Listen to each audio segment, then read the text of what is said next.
వైకుంఠ ద్వార దర్శనానికి టోకెన్స్ వేయించుకున్నారండి. మేము కూడా టోకెన్స్ కోసమే బయలుదేరి వెళ్తున్నాము. అండ్ సడన్గా అమ్మ వాళ్ళ ఫ్రెండ్ ఆంటీ వాళ్ళు కాల్ చేసి స్టార్ట్ చేశారు ఇవ్వడం. యాక్చువల్గా టైమింగ్స్ ఫస్ట్ ఒక టైం చెప్పారు, తర్వాత టైం చేంజ్ చేశారు ఇమీడియట్గా. మేము అన్ఎక్స్పెక్టెడ్గా ఇంకా వెంటనే ఫాస్ట్గా స్టార్ట్ అయ్యి వెళ్ళాము. వెళ్ళేసరికి ఫుల్ రోడ్ మొత్తం వెహికల్స్తో నిండిపోయింది. ఇంకెక్కడ ఎంత నైట్ అని కూడా ఎవరు చూసుకోవట్లేదు, ఫాస్ట్గా వెళ్ళిపోతున్నారు పరిగెడుతూ.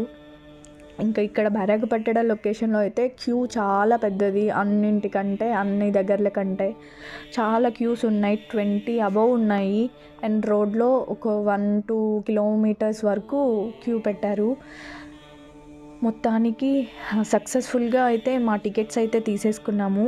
అండ్ మా ఫ్యామిలీ నుండి అమ్మ, నేను అండ్ మా హస్బెండ్, అమ్మ వాళ్ళ ఫ్రెండ్స్ అందరూ టోకెన్స్ తీసుకున్నాం.